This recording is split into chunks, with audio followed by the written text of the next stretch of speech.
संक्षेप में वर्णन करते हुए चलते हैं। कहा कोई पापी हो उसका कल्याण हुआ है? कहा हाँ। कहा कौन है? बताया। एक बार एक जो है पुराना इतिहास बताता हूँ। तुंगभद्रा नदी के तट पर एक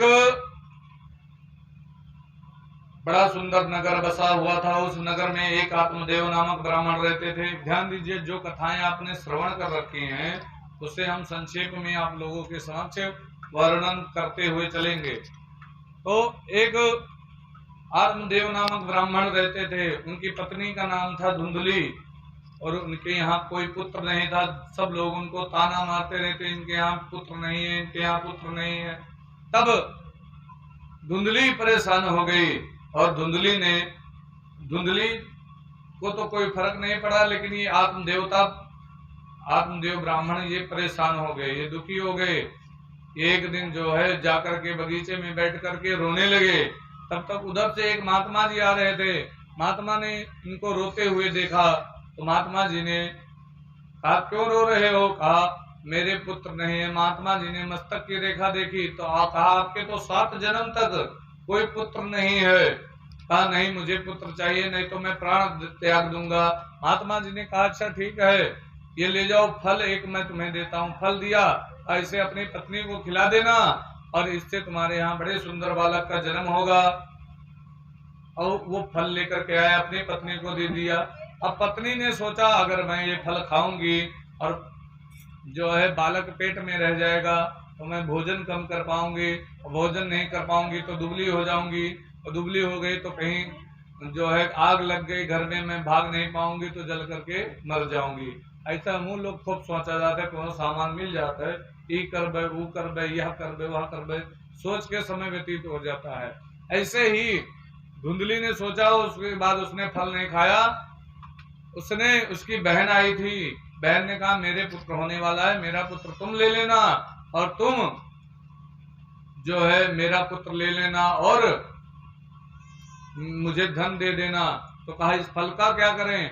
कहा इस फल को गाय को खिला दो। गाय को वो फल खिला दिया और जो है झूठे पेट में पोटला बांध करके नाटक किया। और जिस दिन पुत्र होना था आत्मदेव ब्राह्मण के यहाँ, ऐसे जो है उसकी जो बहन का पुत्र हुआ उसे अपना ले लिया और उस फल को तो गाय को खिला दिया था।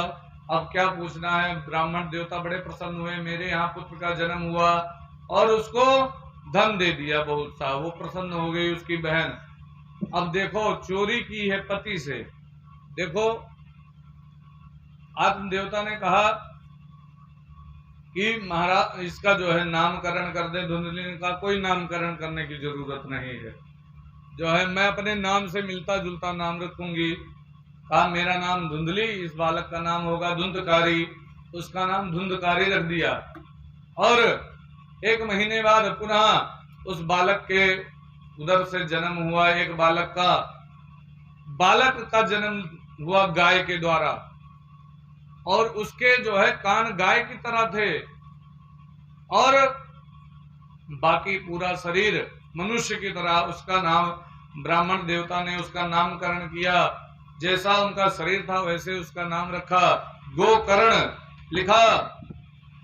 और गोकर्ण बड़ा जो है बढ़िया संत महापुरुष थे। और बंद होएगा नहीं तो गोकर्ण बड़े संत महापुरुष थे। और ये धुंधकारी गोकर्णो पंडितो ज्ञानी धुंधकारी महाकला, जो है धुंधकारी बहुत दुष्ट हुआ। ये गोकर्ण जहां जाता सब लोग बड़े प्रसन्न हो जाते हो। जैसे धुंधकारी जहां पर पहुंचता लोग हाहाकार करने लगते कि हाय कब चला जाए, नहीं तो पता नहीं क्या कर डालेगा। इस प्रकार जो है गोकर्ण से सब लोग प्रसन्न होते और धुंधकारी से सब लोग दुखी रहते।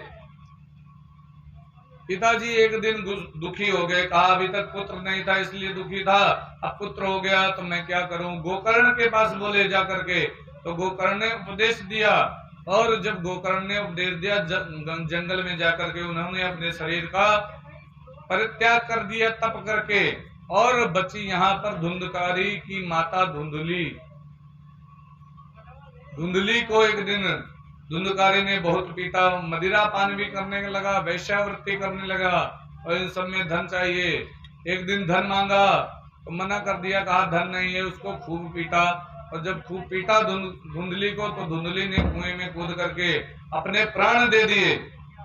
और इधर अब क्या पूछना था, वो 5 वेश्याओं को धुंधकारी ला करके घर में रख लिया, और गोकर्ण जी चले गए थे गया में पिंडदान करने। उनको पता चला माता जी का देहांत हो गया, माता जी के नाम का पिंडदान कर दिया, और गया में ही थे। इधर 5 वेश्याओं को ला करके रखा और चोरी करने लगा। एक दिन इसने राजा के यहाँ खूब धन इकट्ठा किया,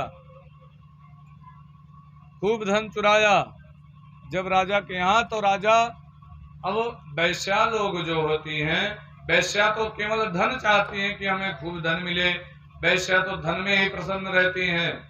वैश्याओं ने कहा, आपस में विचार किया कि इसने धन खूब ज्यादा चोरी किया है, और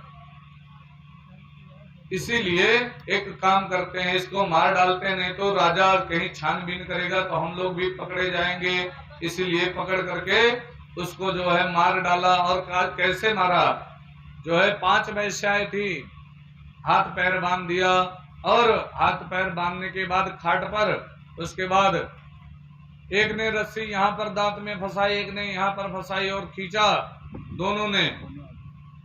और जब खींचा तो उसके मुख में, जब मुंह खुला तो ला करके उसमें गरम गरम लाल लाल आग डाल दी। उसकी जो है धुंधकारी की मृत्यु हो गई। बोले वृंदावन बिहारी लाल की। और धुंधकारी की जब मृत्यु हो गई